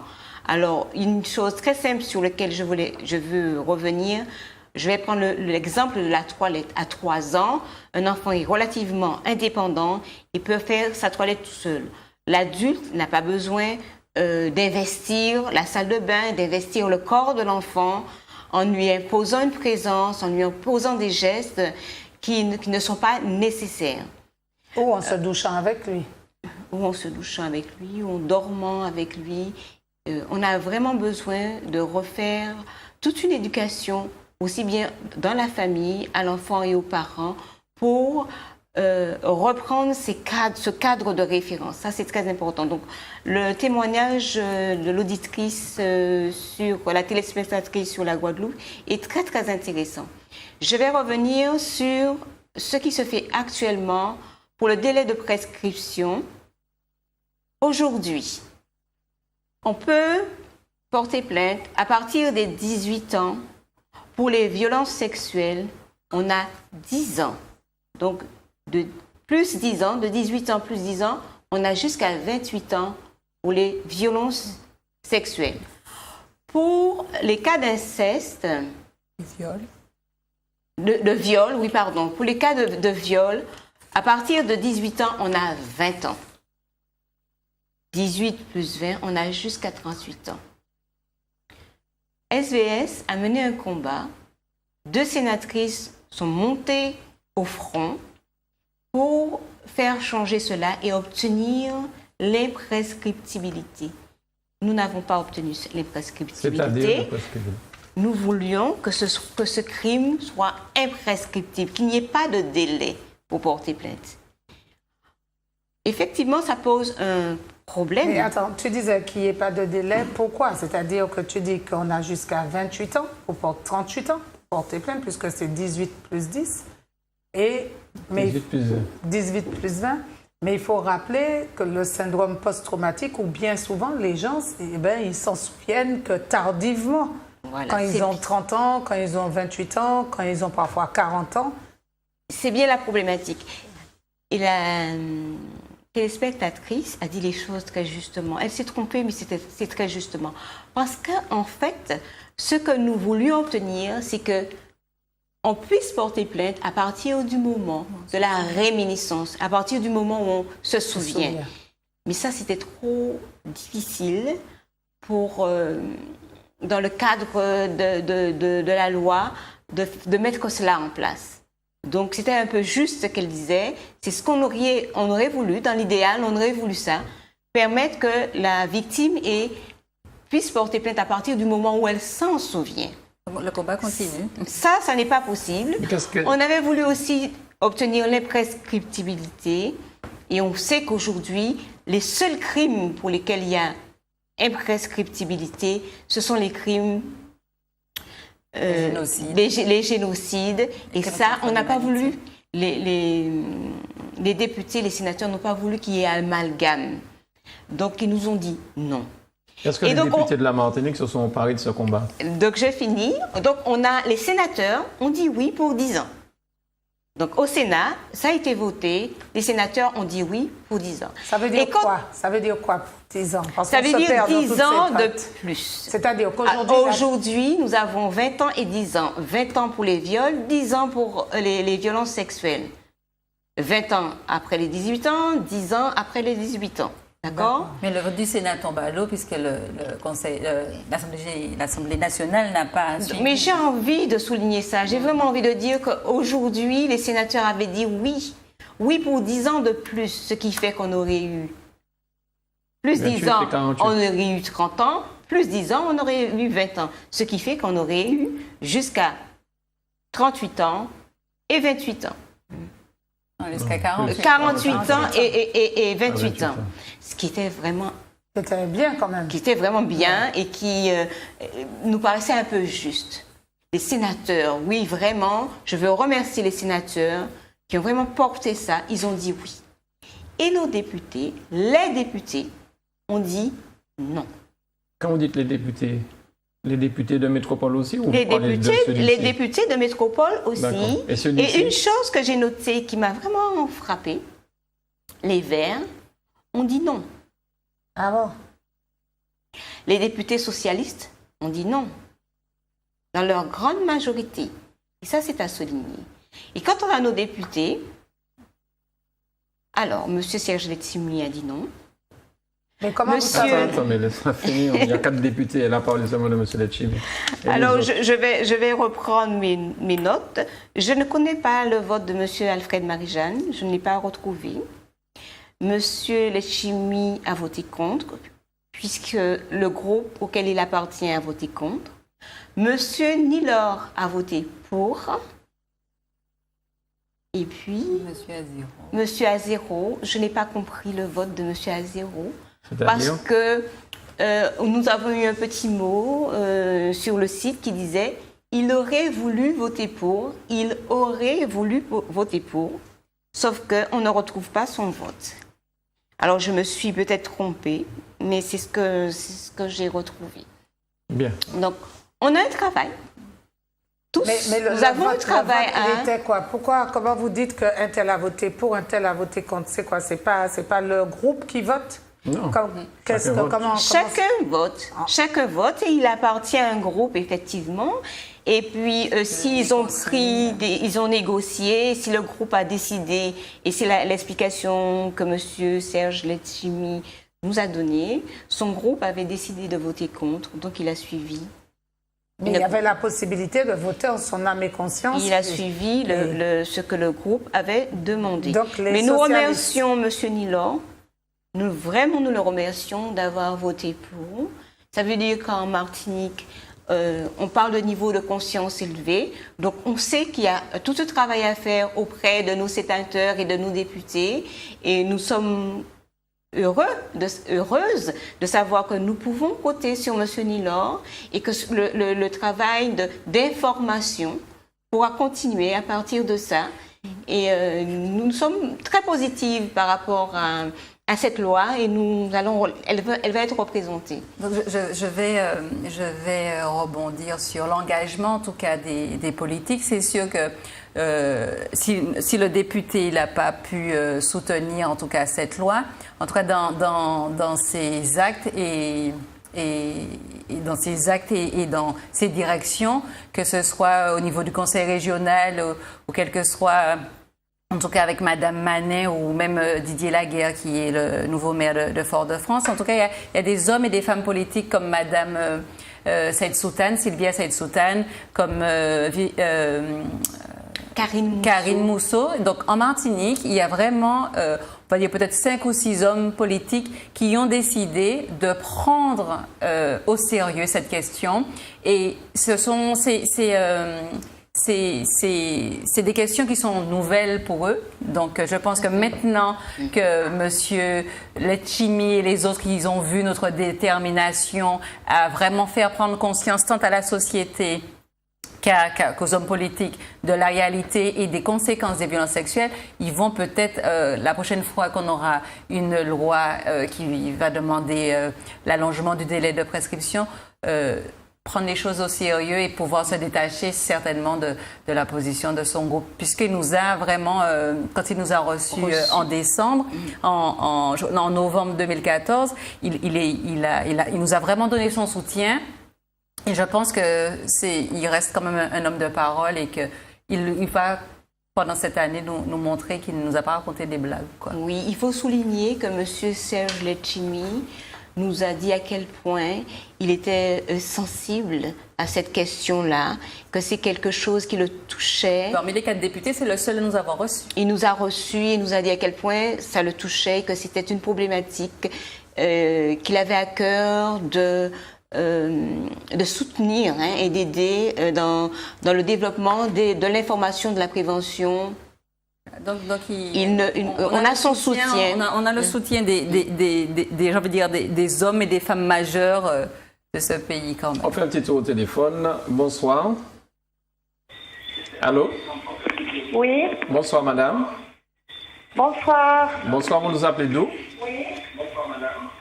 J'appelle du François, je suis Karine Mousseau. Merci de baisser sur votre télévision, s'il vous plaît, madame. Bonsoir, Karine. Eh ben, ça y est, j'ai baissé, mais je vous entends loin. Non, mais nous, on vous entend très bien, madame. Non, mais il faut qu'elle parle au téléphone. Alors, je voudrais, donc, c'est Karine Mousseau du François. Oui, bonsoir. Bonsoir, je voudrais dire bonsoir à, bien sûr, Monsieur Granier, Madame Régal, bonsoir. et puis à mes 2 amies, Fabienne et Sylviane. Bonsoir, Karine. Tes oreilles ont sonné, on vient de parler de toi.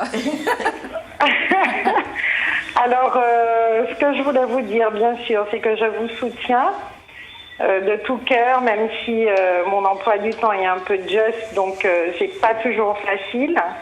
Et puis, ce soir, je veux intervenir en tant qu'enfant, victime aussi. J'ai déjà témoigné sur votre antenne de violences sexuelles. Oui, je me souviens. Et en tant que citoyenne martiniquaise, j'appelle ce soir tous les politiques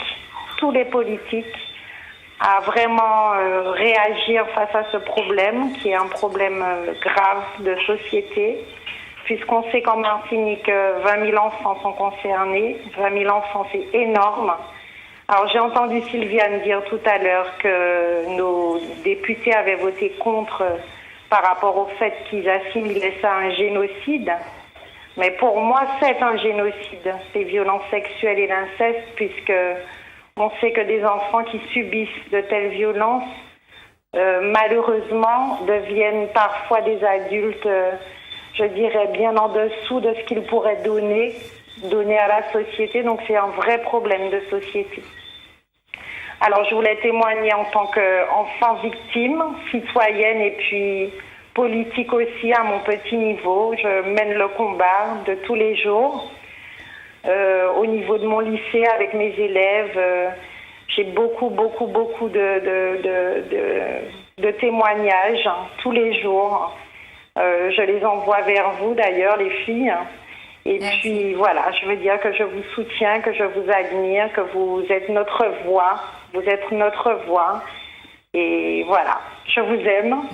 Merci. Et puis j'appelle aujourd'hui vraiment toutes les victimes de Martinique à parler. Parce que tant qu'on restera dans le silence, c'est un problème qui ne sera pas réglé. Et je crois que votre action à vous deux, aux autres associations, c'est une action qui va dans ce sens. Permettre aux personnes de parler. Et je vous remercie pour ce que vous faites et puis je suis avec vous de tout cœur. Voilà. Merci Madame Mousseau. Merci Karine. Je suis vraiment très émue et je suis très heureuse pour ce soutien. Et j'aime la détermination de Karine Mousseau parce qu'il faut de la détermination pour dire les choses ouvertement et prendre position. Donc vraiment, merci. Je suis admirative. Et je sais que grâce à vous et vraiment on continue le combat ensemble. Merci. Voilà. Merci. Alors je vous fais de gros bisous Madame Régal. Merci. Allez, tant qu'à faire, gros bisous Monsieur Granier aussi. Merci. Et puis vraiment à toutes les victimes, s'il vous plaît, parlez, dénoncez.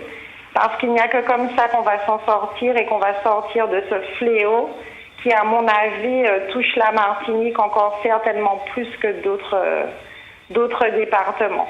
Merci, voilà. Karine. Alors les filles, Sylviane, Fabienne, je vous fais de gros bisous et puis c'est notre combat et je continue à le mener à mon niveau. Merci. Je vous embrasse bien fort. Continuez les filles. Merci d'être notre voix. Merci. À très bientôt.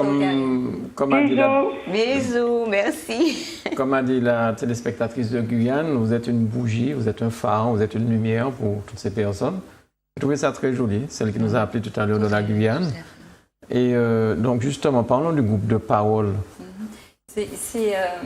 Et ça permet aussi de revenir sur ce qu'elle disait, notre appelante de Guadeloupe, aussi, qui disait sur la prise en charge, sur la possibilité de guérison. C'est vrai qu'il y a 2 ans, avant de rencontrer l'équipe du professeur Giel, je pensais que franchement, j'allais être emportée par un suicide, hein. Donc j'allais mourir par suicide. Et c'est vrai que la nouveauté, parce que j'ai envie de dire ce qui est important, d'accord, c'est qu'il y a une prise en charge nouvelle qui est en train de se développer en Martinique, qui se développe déjà tant au Canada qu'en France depuis une vingtaine d'années, mais chez nous, il finit arrivé. Et donc, on m'a déjà sollicité pour monter un groupe en Guadeloupe, mais je demande aux personnes de Guadeloupe de se rapprocher, en tout cas du professeur Giel, et qui pourrait les aider à monter des groupes de parole en Guadeloupe aussi. Et nos groupes de parole, donc, sont des groupes où n'interviennent aucun thérapeute, ça c'est important à dire. Et le professeur Giel et le docteur Sigvard sont les premiers à nous soutenir et à dire que il n'y a qu'une victime qui soit aussi bien placée pour aider une autre victime, tout en gardant la possibilité d'aller voir son thérapeute, que ce soit un psychiatre, que ce soit un psychologue. C'est vrai que pour revenir au parcours de soins que le professeur Giel a mis en place depuis 2 ans, donc il y a une possibilité d'intégrer le CDC, donc le centre de crise pour les gens qui font des tentatives de suicide, d'intégrer l'unité anxiété-dépression pour les personnes qui font des dépressions chroniques ou bien qui sont suivies pour des troubles bipolaires ou pour d'autres psychoses, et aussi la possibilité de participer à nos groupes de parole, donc et le samedi et le mercredi. Et en plus, on participe depuis 3 mois à des ateliers thérapeutiques par l'escrime. Voilà, ça c'est quelque chose de nouveau qui porte ses fruits, parce que j'ai envie de dire que quand j'ai commencé à parler de ce qui m'est arrivé en janvier 2014, et quand je me vois en janvier 2015, je vois le chemin parcouru et je ne suis pas la seule. Et c'est vrai qu'il y a des gens qui sont venus au groupe avec des grosses problématiques, et qu'aujourd'hui, ces problématiques-là, elles sont très loin derrière elles, tellement on a eu l'appel d'une psychiatre qui suivait un de nos membres qui nous a dit « Mais qu'est-ce que vous faites dans vos groupes? Parce que telle personne ne s'automutile plus, elle ne fait plus de tentatives de suicide. » Vous êtes en train de me dire que les gens s'automutilent? Ça fait partie des conséquences. Et on peut jusqu'au suicide. Ah, mais oui, les automutilations, Ce qui est important, c'est que une adhérente nous a dit, alors que nous savons que le mois de décembre, avec ses fêtes, sa fameuse fête de Noël, fait que les victimes ont un sentiment de solitude immense. Et c'est le mois où il y a le plus de tentatives de suicide. Et cette adhérente, quand le mois de décembre s'est terminé, elle s'est retrouvée la première semaine de janvier, nous a dit, voilà, c'est la première fois que je n'ai pas été hospitalisée au mois de décembre. La première fois. Donc pour nous, Effectivement, certaines personnes peuvent dire bon, on n'a pas vu de choses extraordinaires, mais quand une adhérente vous dit je n'ai pas été hospitalisée, c'est vraiment une très grande victoire. C'est une très grande victoire. Et c'est ça, c'est quand le travail, quand on libère la parole, on permet à cette personne de libérer de l'espace où elle peut investir cet espace avec du mieux-être et la capacité de réagir dans sa vie un peu plus. C'est ça qui est important et ça manquait en Martinique, un groupe de parole. Qu'est-ce qu'il faut pour adhérer à ces groupes de parole? Être victime, avoir été victime, mais surtout, devenir quelqu'un qui rentre dans un parcours de soins. Il faut vouloir se rétablir. Vouloir s'en sortir. Et devenir une survivante de l'inceste, une survivante des violences sexuelles. Mais ça veut dire c'est une démarche. Vouloir se rétablir. On n'est plus dans la victimisation. Sortir de la victimisation. Sortir de cela. Et dire, je veux guérir et je me donne les moyens de guérir. Et c'est ce que j'ai envie de dire à téléspectatrices de Guadeloupe. Se mettre en chemin pour guérir, c'est ça qui compte. Se mettre en chemin pour guérir. Et ce qui est important aussi, c'est que pourquoi la vie est née, on va dire, au sein d'un service psychiatrique, c'est parce que, comme je dis souvent, il y a 1% des victimes seulement qui portent plainte, donc il n'y a pas beaucoup d'auteurs en prison, mais une grande majorité des victimes, quand elles finissent pas à la morgue avant l'âge adulte, elles finissent souvent à Colson. Donc, Colson était vraiment et est toujours peuplé de beaucoup de victimes d'inceste et de violences sexuelles dans l'enfance. Et c'est vrai que ces violences-là provoquent tant de mal-être qu'on est vite catégorisé folle et bipolaire et tout ça. Et quand les professionnels qui sont bien formés, qui sont bien au courant des choses, commencent à traiter les gens pour les vrais problèmes, eh bien, nous pas folles encore. Donc aujourd'hui, les personnes qui ont pensé qu'on était folles, eh bien, nous ne sommes pas folles. Voilà. Donc c'est pas parce que vous allez voir un cardiologue parce que vous avez, je sais pas, des palpitations ou quelques problèmes machin, que vous avez forcément une maladie du cœur. Donc la psychiatrie sert aussi à faire la différence entre les gens qui sont vraiment malades et puis les gens qui souffrent en tout cas de dépression à cause des souffrances extrêmes qu'elles ont connues dans l'enfance. C'est vrai qu'on parlait tout à l'heure de l'origine de notre société violente. C'est vrai qu'il ne faut pas oublier qu'au sortir de l'esclavage, ou bien même notre société a été fondée, le règne, la norme, c'était la violence. D'accord? Et il a fallu 150 ans pour sortir de ce déni collectif face à l'esclavage. Et il faut aussi maintenant sortir de ce déni, puisque nos ancêtres, nos femmes, eh ben, elles ont beaucoup été violées. Et voilà, donc il faut qu'on sorte de ça. Et qu'on rentre dans le temps de la réparation. Voilà. Il faut qu'on rentre dans le temps de la réparation de notre société et de nos êtres. Individuellement, il faut qu'on rentre dans ce temps où on prend soin de nos corps et de nos âmes. C'est très important. Quand vous parlez de réparation, ça me fait penser à M. Malsa qui parle de réparation. Depuis un certain nombre d'années, est-ce qu'on parle de la même chose?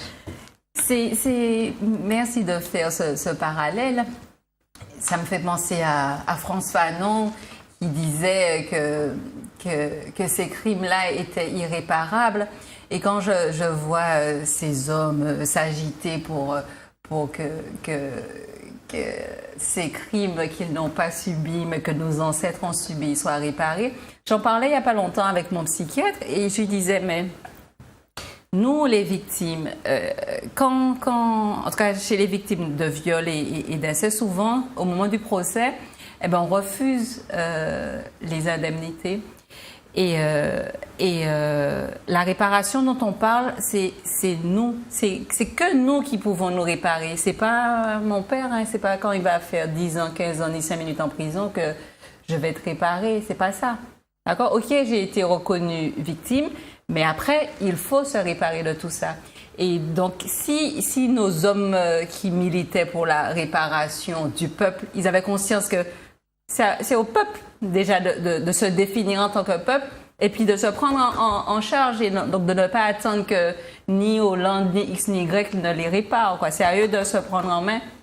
Et nous, en tout cas, la vie et en tant que victime, c'est notre credo, c'est nous qui prenons nous en charge. Donc, si avec le soutien de professionnels, on fait le chemin ensemble, mais le premier travail, il vient de nous, quoi. Il vient de nous. Bien. Je voudrais compléter ce que Mme Sainte-Rose vient de dire. Mme Sainte-Rose, lors d'une réunion, a dit j'avance, je mets en place un certain nombre de choses, couché, debout. Et c'est bien ce dont il s'agit. Il s'agit de s'ériger. Il s'agit de construire. Et tant les victimes que notre société martiniquaise a besoin de se construire. Les victimes, la réparation passe par cela, par se reconstruire. Et notre société a besoin de se construire. On se pose vraiment la question, est-ce que cette société martiniquaise-là est construite? Est-ce qu'on n'a pas besoin d'ériger cette société-là? Comme nous, victimes, nous avons besoin de nous tenir debout. Ton cas, Guylaine? C'est comme ça que tu vois ça se mettre debout, se battre? Je suis très fatiguée, donc j'ai envie d'aller me coucher plutôt. Mais ce que je voudrais savoir, c'est les chiffres. Parce que là, on dit, en France, un enfant par classe subit ou subira des violences sexuelles. 2 millions de Français déclarent avoir été victimes d'inceste. Et en Martinique, 75% des... 7,5%. Ah mon Dieu, tu vois, je suis très fatiguée, Fabienne, merci.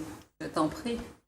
7,5% des femmes ont subi des violences sexuelles avant 18 ans. Ça, c'est l'enquête ANVEF de 2009. Et pour les hommes, 1,5% des hommes ont subi des agressions sexuelles avant 18 ans. Je vais remercier Guylaine. Non, mais je suis très fatiguée. Là, nous sommes, elle touche un problème vraiment important, les chiffres. Alors, on nous pose toutes sortes de questions. Un garçon sur 6, une fille sur 4. Mais la réalité, c'est pourquoi n'avons-nous pas de chiffres?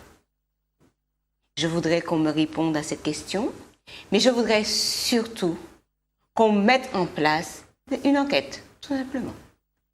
Tout simplement, je fais appel au conseil régional, conseil général. Mais il n'y a pas une enquête qui a été mise en place ou par Internet Violaine Guérin a mis en place une enquête pour l'Hexagone qui a été prolongée sur la Martinique. Mais nous voulons qu'une enquête soit faite en Martinique, qu'enfin nous puissions nous appuyer, que nous puissions appuyer notre travail sur des chiffres précis. Alors, je fais cette demande solennelle. Pouvons-nous avoir une enquête? Merci beaucoup. Bien. Mais pour mettre une enquête en place, qu'est-ce qu'il faudrait, par exemple, par rapport à une décision politique. Et par rapport à ce qui existe aujourd'hui avec Violaine Guérin, est-ce que les personnes qui sont concernées peuvent déjà répondre? Est-ce que vous pouvez redonner le numéro, l'adresse? Est-ce que les gens peuvent déjà participer? Nous avons bien sûr fait une enquête épidémiologique. SVS a mis en place une enquête épidémiologique, mais nous avons besoin d'avoir une enquête sur la Martinique, sur la Guadeloupe, sur la Guyane, etc.